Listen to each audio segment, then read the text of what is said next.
Multiply by 11 multiply by 11 series பார்க்குறோம். Multiply by 11 அப்படின்னா ஒரு எண்ணை 11ஆல் பெருக்கினால் என்ன செய்யலாம்? மல்டிப்ளை பை 11 ஒரு எண் 11ஆல் பெருக்கப்படுதல். சரிங்களா? இப்போ ஒரு நம்பர் 11ஆல் எப்படிலாம் பெருக்கப்படுது அப்படிங்கிறத பாருங்கள். ஸோ இதை வந்து நம்ம பிரிக்கலாம். உங்களோட கன்வீனியன்ட்டுக்காக பிரிச்சுக்கிறீங்க. இப்போ எக்ஸாம்பிள் 13. இது ஒரு நம்பர் கிடையாதுயா. அதாவது ஒரு நம்பர்னால் 2 டிஜிட் மட்டும் கிடையாது, 3 டிஜிட், 4 டிஜிட், 5 டிஜிட், எவ்வளோ பெரிய டிஜிட்டாக இருந்தாலும் பெருக்கலாம். ஸோ இந்த பார்ட்டில் அதுதான் பார்க்க போகிறோம். முடிக்கும் போது நான் உங்களுக்கு ஒரு 10 கொஸ்டின் தரேன், சால்வ் பண்ணி ஆன்சர் சொல்லிடுங்க. சரிங்களா? ஸோ உங்களுக்கு இதுக்கப்புறம் ப்ராக்டிஸ் நிறையா இருக்கும். கரெக்டாக நோட்டு போட்டு ப்ராப்பராக ஃபாலோ பண்ணீங்க அப்படின்னா நீங்கள் நோட்டை ஒரு 30 நாள் கழிச்சு எடுத்து பாருங்கள். ஸோ உங்களுக்கே நீங்கள் லேர்ன் பண்ண விஷயம் தெரிஞ்சிருக்கும். பேசிக் லேர்னிங் ஸ்லோவாக தான் இருக்கும்.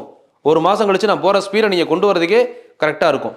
ஃபஸ்ட் டேலேருந்து ஃபாலோ பண்ணுறாங்க, நோட் போட்டு ப்ராப்பராக ஃபாலோ பண்ணுறவங்க, நான் சொன்ன மாதிரி டெய்லி காலையில் எழுந்திரிச்சு என்னோடய வாய்ப்பாடு, ஸ்கொயரு, கியூப் நம்ம சொன்னதை படிச்சுட்டு ஸோ அப்படியே நான் சொன்ன ஃபாலோ அப்பில் பார்த்துக்கிட்டே வர்றவங்களுக்கு ஒரு மாதத்தில் மேத் அப்படிங்கிறது பெரிய கஷ்டமாக இருக்காது. 40 நாளில் மேக்ஸ் அப்படிங்கிறது கஷ்டமாகவே இருக்காது. 45 நாளில் மேக்ஸ் மாதிரி ஈஸியான சப்ஜெக்டே இருக்காது. மேக்ஸ் மாதிரி நீங்கள் ஈஸியான சப்ஜெக்டை பார்க்கவே முடியாது. ஸோ அப்படிங்கிறப்போ அந்த அளவுக்கு நீங்கள் ட்ரெயின் ஆகிடலாம். கரெக்டாக ஒரு 50 நாள். சரிங்களா? பட் ரெகுலாரிட்டி, கன்சிஸ்டன்சி ரொம்ப ரொம்ப முக்கியம். தொடர்ச்சியாக ஃபாலோ பண்ணுங்கள். ஸோ பாருங்கள், 13 × 11 இது ஒரு 2 டிஜிட் நம்பர். இப்போ அதை பெருக்கும் போது என்ன பண்ணுறோன்னா 1 3 இருக்கு இல்லைங்களா? 1ஐயும் 3ஐயும் ஃபஸ்ட்டு ஸ்ப்ளிட் பண்ணி எழுதிக்கிறோம். 1ஐயும் 3ஐயும் கூட்டினா எவ்வளோ?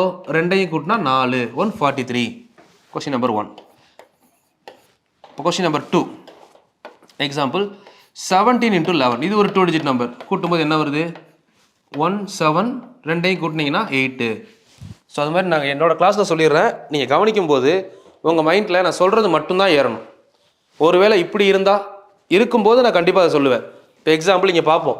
சில பேர் பேசிக்கிட்டே பார்த்துக்கிட்டு இருக்கும்போதே இங்கே பார்த்தீங்கன்னா இப்போ நான் எக்ஸாம்பிள் 26 × 11 சொல்கிறேன். அப்போ என்ன பண்ணணும்னா 26 என்ன பண்ணுவோம்? ஸ்ப்ளிட் பண்ணி எழுதுவோம்.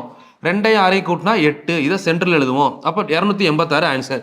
இதை நான் சொன்னால் இது மட்டும்தான் அவங்க மைண்டில் ஓடணும். இப்போ வந்து நான் 26க்கு பதிலாக 29 போடுறேன். ஸோ 29 இங்கே வராது. அதாவது உங்களோட தாட் என்ன அப்படின்னா விஷயத்தை கற்றுக்கணுன்றதுல இல்லை, இதுக்குள்ளே ஏதாவது தப்பு இருக்குமான்னு யோசிக்கிறீங்க. தப்பு இருக்கவே இருக்காது. நான் சொல்ல வேண்டிய வீடியோவில் என்னோட சோர்ஸில் மேத்தமெட்டிக்ஸை பொறுத்தவரை தப்பை நீங்கள் கண்டுபிடிச்சிங்க அப்படின்னா கண்டிப்பாக நீங்கள் என்கிட்ட டேரெக்டாக வந்து ஒரு ப்ரைஸ் வாங்கிக்கோங்க.